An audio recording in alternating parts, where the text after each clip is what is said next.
오늘 본문 포도원 품꾼 비유는 하나님 나라에 대한 예수님의 직접적인 설명입니다. 그래서 우리는 이 포도원 비유를 볼 때마다 그렇지, 하나님 나라는 역시 세상과는 다르구나, 뭐 이런 생각, 저런 감탄을 하게 됩니다. 하지만 우리가 복음 관상을 통해 내가 직접 이 비유 속의 한 인물로 경험해 본다면 예수님의 이 설명이 얼마나 비현실적인 이야기인지, 얼마나 우리들의 예상을 빗나간 이야기인지 실감하게 됩니다. 특별히 오후 6시에 일이 끝나는데 일이 끝나기 바로 직전 오후 5시에 포도원에 들어온 사람에게 가장 먼저 한 데나리온의 임금을 지급하는 장면에서 먼저 들어와 일한 사람들의 반응은 너무나도 당연하면서도 우리 모두 공감하기에 충분하다고 느껴집니다. 이렇게 얘기하죠. 나중은 이 사람들은 1시간밖에 일하지 아니하였거늘 그들을 종일 수고하며 더위를 견딘 우리와 같게 하였나이다. 그런데 예수님은 여기서 이처럼 섭섭한 마음을 표명하는 사람들에게 단호히 말씀하십니다. 친구여, 내가 네게 잘못한 것이 없노라. 내가 나와 한 데나리온의 약속을 하지 아니하였느냐. 내 것이나 가지고 가라. 나중은 이 사람에게 너와 같이 주는 것이 내 뜻이니라. 어떻습니까? 소위 성과주의, 능력주의, 공적주의에 익숙한 우리에게 예수님의 이 말씀은 너무나도 비합리적이고 불공정하고 무원칙하게 느껴집니다. 이런 우리들의 생각을 다 아신다는 듯 예수님은 여기서 한 발짝 더 나아가 덧붙이십니다. 내 것을 가지고 내 뜻대로 할 것이 아니냐. 내가 선함으로 네가 악하게 보느냐. 분명 기분은 나쁘지만 여기서 한마디에 반박도 할 수 없는 우리들의 궁색한 처지를 절감하게 됩니다. 이런 우리들에게 예수님이 마지막 결정타를 날리십니다. 이와 같이 나중된 자로서 먼저 되고 먼저 된 자로서 나중되리라. 예수님은 왜 이처럼 합리적이고 타당한 성과주의, 능력주의 혹은 공적주의를 반대하시는 것일까요? 우리는 바로 직전 마태복음 19장 30절에서 똑같은 말씀을 하시는 예수님을 발견합니다. 그러나 먼저 된 자로서 나중되고 나중된 자로서 먼저 될 자가 많으니라. 즉 마태는 예수님이 왜 이처럼 성과주의, 공적주의를 일축하시게 되었는지 그 배경을 마태복음 19장 16절로 30절에서 소개하고 있습니다. 어떤 부자 청년, 다른 곳에서는 부자 관료라고도 소개하고 있습니다. 어떤 부자 청년이 예수님께 와서 질문합니다. 선생님이여, 내가 무슨 선한 일을 하여야 영생을 얻으리까? 우리가 여기서 미리 알아야 하는 것은 예수님 당시 유대인들은 역사를 현 시대와 오는 시대, 이 두 가지로 나누었다고 합니다. 여기서 오는 시대란 모든 피조 세계를 새롭게 하시기 위해서 악과 부패, 죽음 자체가 없는 새로운 생명의 나라, 즉 하나님의 주권적인 통치의 때를 의미합니다. 그래서 예수님 당시 대부분의 이스라엘 백성들은 이런 하나님의 나라가 올 것이라고 믿고 있었습니다.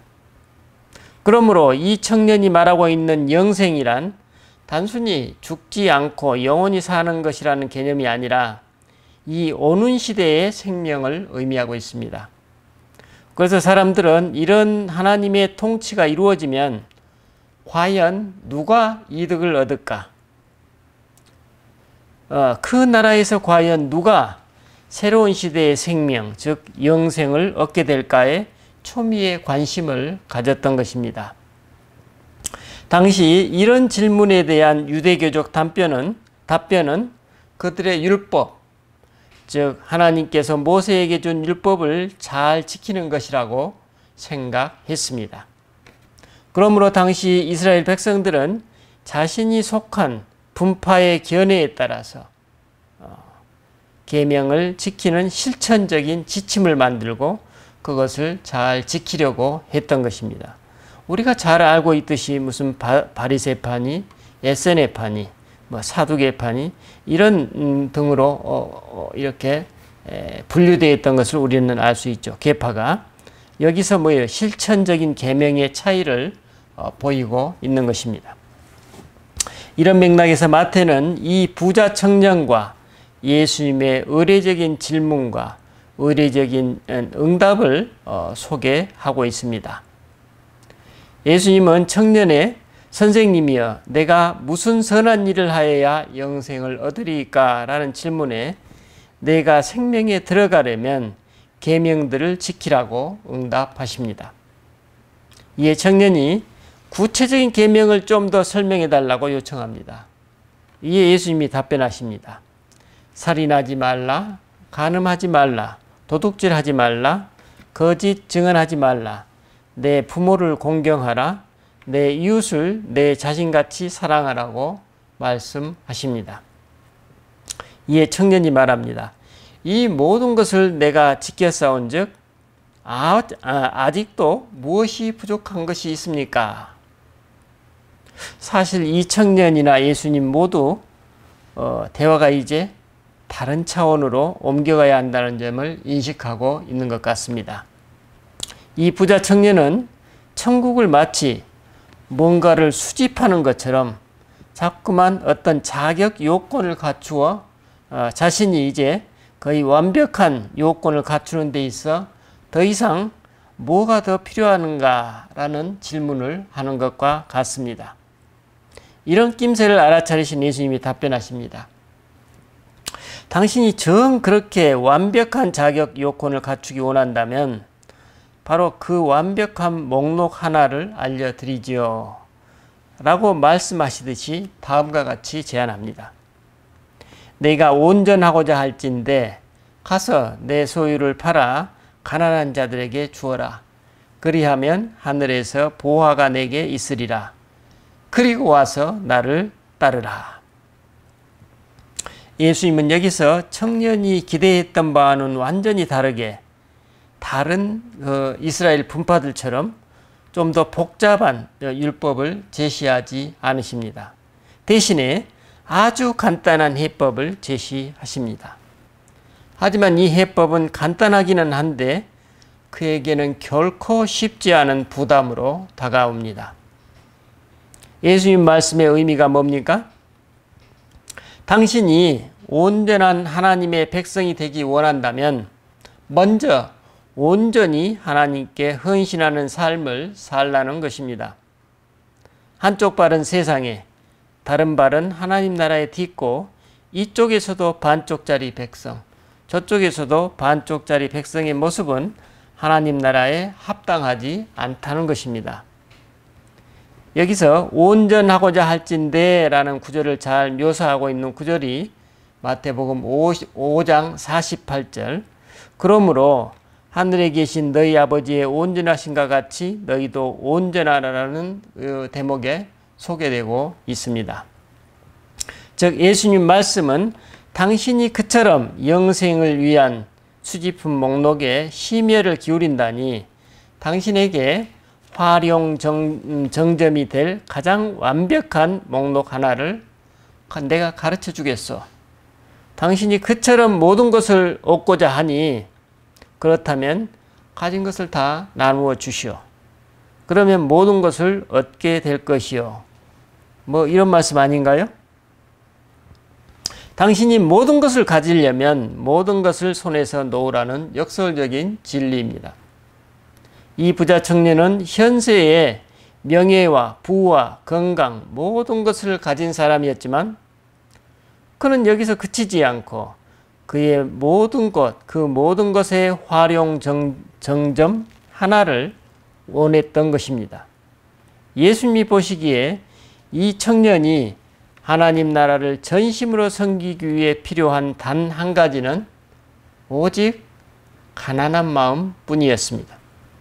그래서 예수님은 이 청년의 질문에 정확히 응답하신 것입니다. 이 청년에게 다른 무엇을 구한들 그의 마음을 온전히 하나님을 향하게 할 만한 것은 없었습니다. 그에게는 이미 부족한 것이 거의 없었기 때문입니다. 그래서 예수님은 이 청년이 하나님을 전심으로 섬기려면 모든 것에서 마음을 비워야 한다는 것, 즉 하나님 여기서 말하는 모든 것을 말하죠. 모든 것을 손에 쥐려면 지금 손에 쥐고 있는 것들을 놓아야 한다는 정반대의 해법을 제시하신 것입니다. 왜냐하면 지금 그 청년이 놓지 못하고 있는 것이 곧 그에게는 우상이기 때문입니다. 하지만 청년은 근심하며 그 자리를 떠나갑니다. 그는 지금 그 우상을 내려놓을 의지와 힘이 부족한 것입니다. 그 청년이 떠나가자 예수님이 제자들에게 말씀하십니다. 내가 진실로 너희에게 이르노니 부자는 천국에 들어가기가 어려우니라. 다시 너희에게 말하노니 낙타가 바늘귀로 들어가는 것이 부자가 하나님의 나라에 들어가는 것보다 쉬우니라. 본문에 따르면 예수님의 이 말씀에 제자들이 몹시 놀랐다고 전하고 있습니다. 부자가 천국에 들어가기가 어렵다는 예수님의 말씀이 제자들에게는 왜 놀람이 되었을까요? 당시 이스라엘 사람들은 하나님이 당신의 나라를 이 땅에 만드셔서 그 나라를 이스라엘 백성들에게 물려준다면 당연히 부유하고 이름 있는 사람들에게 그 유산이 돌아갈 것이라고 생각했다고 합니다. 그래서 제자들은 이 청년처럼 부자이고 또한 관료라면 당연히 오는 시대의 하나님 나라에서도 한 자리를 차지할 것으로 생각했던 것입니다. 즉 예수님 당대의 구약시대에 하나님의 복을 받은 사람은 부자이고 명망이 있고 또 땅이 많은 지주들인데 이는 그들이 각별해서 하나님이 그런 복을 주신 것이라고 생각한 것입니다. 그런데 예수님은 지금 그렇지 않다고 말씀하셨기 때문에 제자들이 큰 충격을 받은 것입니다. 말하자면 현세에 많은 복을 누리고 있는 사람들이 하나님 나라에서는 그렇지 않을 수 있다는 것. 30절 말씀처럼 먼저 된 자가 나중되고 나중된 자로서 먼저 될 자가 많다는 뜻이었기 때문에 제자들에게는 놀람과 충격으로 다가왔던 것입니다. 예수님 여기서 기존의 모든 것이 뒤집어지는 완전히 새로운 세상, 전혀 예상치 못한 하나님 나라가 올 것임을 예고하고 계십니다. 그래서 제자들이 예수님께 질문합니다. 그렇다면 누가 구원을 얻을 수 있으리까? 이에 예수님이 답변하십니다. 사람으로는 할 수 없으나 하나님으로서는 다 하실 수 있느니라. 어떤 의미인가요? 우리 인간의 관점에서는 불가능하지만 하나님께는 가능하다는 것입니다. 우리 인간의 모든 계산과 가능성이 끝나고 하나님의 새로운 가능성이 시작되는 지점을 말씀하고 있습니다. 이 말씀이 어떻게 구체화되겠습니까? 그 힌트가 28절에 나와 있습니다. 내가 진실로 너희에게 이르노니 세상이 새롭게 되어 인자가 자기 영광의 보좌에 앉을 때에 나를 따르는 너희도 12보좌에 앉아 이스라엘 12지파를 심판하리라. 이는 마치 구약성경 다니엘서 7장에 나와 있는 인자의 때를 연상시킵니다. 즉 악이 타도당하고 하나님의 백성이 회복되면서 하나님의 나라가 세워지는 새로운 세상이 열리는 그림입니다. 하지만 여기서 예수님이 염두하고 계시는 그림은 어떻습니까? 영광의 보좌의 때는 사실 나무 막대기 2개로 만든 십자가와 4개의 못으로 이루어진 보좌에서 극한의 고통 속에서 서 있어야만 하는 완전히 다른 개념의 영광의 보좌입니다. 그리고 제자들이 앉게 될 12개의 보좌는 배신자들의 빈자리가 되고 맙니다.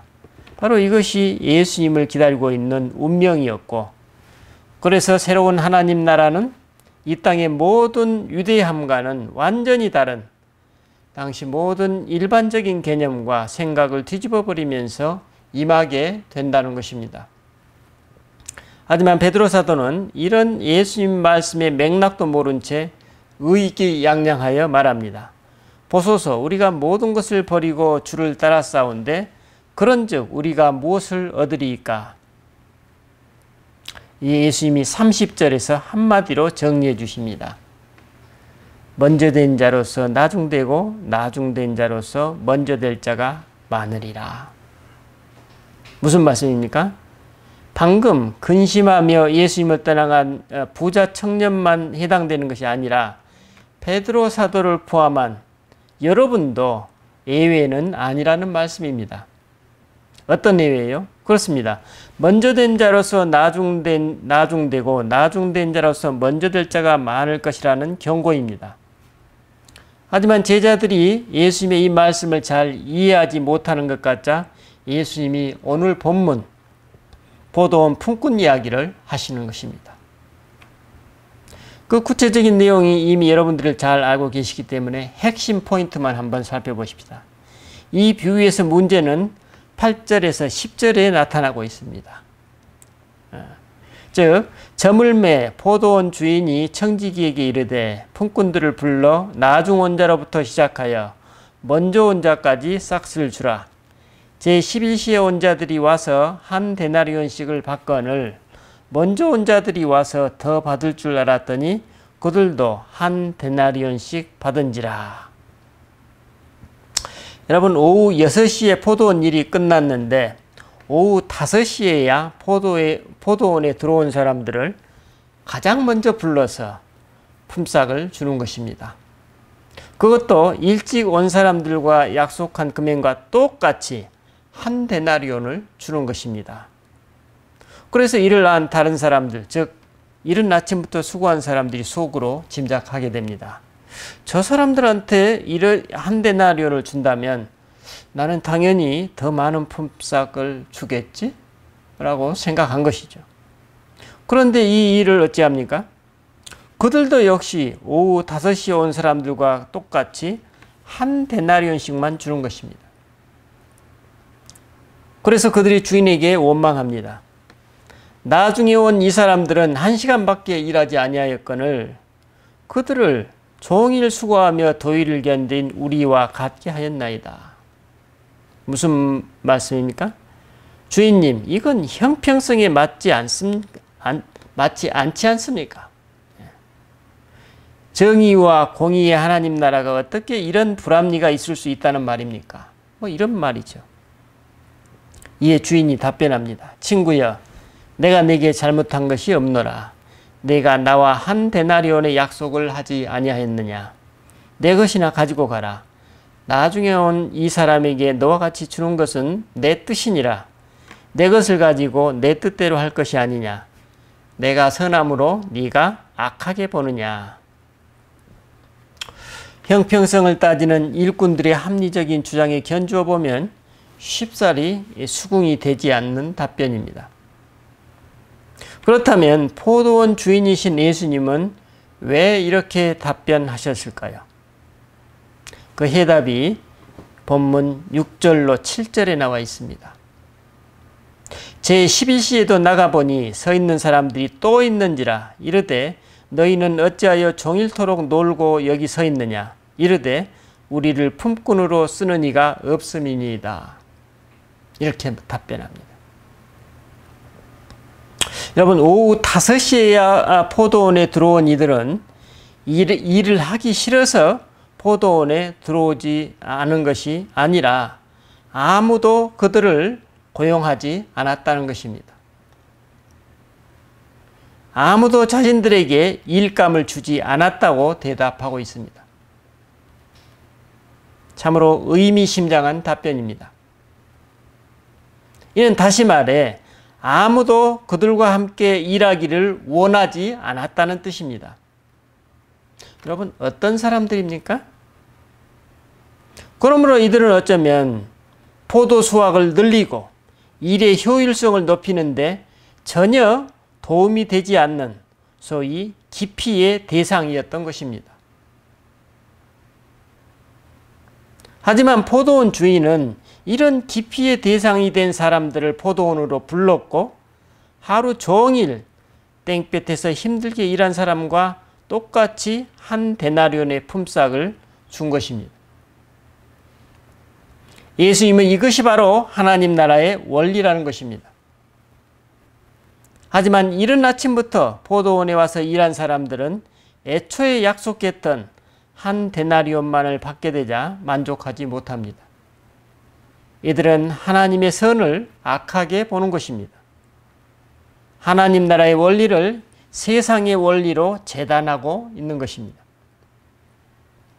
이들은 남들보다 일찍 하나님 나라에 들어왔고 하나님 나라의 일에 기꺼이 헌신했으나 여전히 세상의 원리를 구하면서 하나님 나라의 원리에 만족하지 못합니다.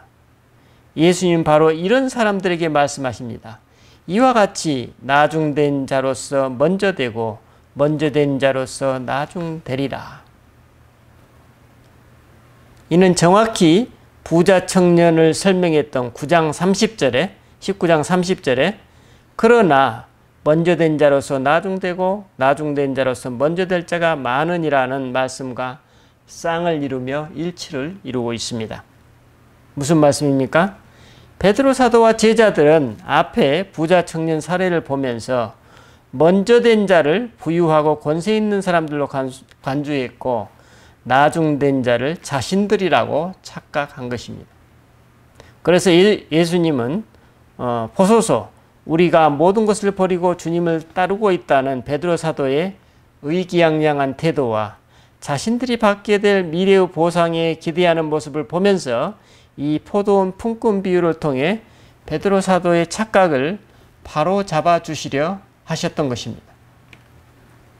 말하자면 베드로 당신도 여러분도 안심하지 마시오. 이 부자 청년처럼 여러분도 하나님 나라에 일찍 들어오기는 했지만 순번이 뒤로 밀려날 수 있으니 착각하지 말라는 경고의 메시지입니다. 오늘 본문 20장 16절 이와 같이 나중된 자로서 먼저 되고 먼저 된 자로서 나중되리라는 말씀이 바로 베드로 사도와 제자들의 그 착각을 바로잡아 주시는 예수님의 말씀입니다. 여러분이 지금 나와 가까이 있다고 해서 앞으로도 계속 하나님 나라의 혜택을 누리는 택함 받은 자들이라고 예단하지 말라는 것입니다. 예수님은 여기서 여러분들이 하나님 나라의 주역으로서 앞으로 부유해지고 유명해질 것이라는 기대를 하지 말라는 것입니다. 하나님 나라는 그런 것이 아니라는 것입니다. 여러분은 그저 하루 일당, 하루 한 데나리온으로 만족하라는 예수님의 당부입니다. 다시 말하면 하나님의 은혜와 선물은 재물처럼 모아서 쌓아두는 것이 아니고 혹은 흥청망청 낭비하는 것도 아니라는 것입니다. 또 하나님의 은혜와 선물은 누구는 많이 가지고 누구는 적게 가질 수 있는 그런 것이 아니라는 것입니다. 하나님 나라의 원리는 이 세상의 성과주의, 능력주의, 공적주의와는 완전히 다르다는 것입니다. 그래서 예수님은 새로운 세상이 되어 인자가 자기 영광의 보좌에 앉을 때 나를 따르는 너희도 12보좌에 앉아 이스라엘 12지파를 심판할 것이라고 선언하십니다. 무슨 의미입니까? 하나님 나라에서 영광의 보좌는 십자가의 자리요. 제자들이 세상에 내리게 될 심판은 십자가의 사랑으로 이루어질 것이라는 메시지입니다. 여러분이 만약 이러한 하나님 나라의 원리를 변질시키거나 만약 우리가 무시해버리면 우리는 아무리 일찍 포도원에 들어왔다 할지라도 아무리 땡볕에서 열심히 일했다 할지라도 그 사람은 부자 청년처럼 꼴찌가 될 것이라는 경고의 말씀입니다. 그래서 여러분, 물론 처음도 중요합니다만 나중, 뒤끝이 무엇보다도 중요하다는 사실을 오늘 우리는 알 수 있습니다.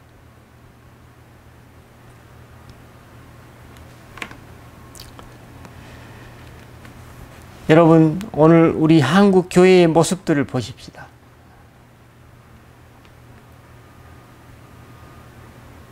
그처럼 한국 교회가 부흥하고 성장했던 유래를 찾아볼 수 없는 성장을 거듭해 왔지만 오늘 우리 사회에 있어서의 교회의 모습이 어떻습니까? 결국 우리 교회가 성과주의, 능력주의, 공적주의라는 이 세상 원리에 충실하였었기 때문에 사실 세상의 버림을 혹은 세상의 관심을 이제 더 이상 받지 못하고 있습니다. 이것이 오늘 우리 한국교회의 모습이라고 볼 수 있습니다. 여러분, 이 기회에 내 자신의 모습을 한번 살펴보십시다.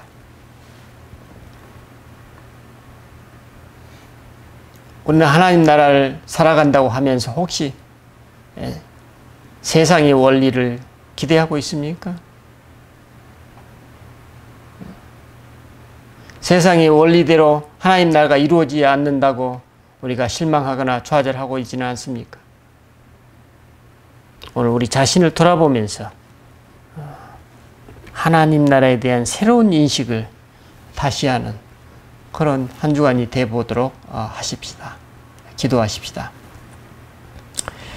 주님, 우리는 오늘 하나님 나라의 원리를 새롭게 배웠습니다. 하나님께서는 우리에게 모든 것을 약속하십니다. 그리고 그 대신 우리의 모든 것을 요구하십니다. 그것은 당신이 이미 우리에게 주신 십자가의 사랑입니다.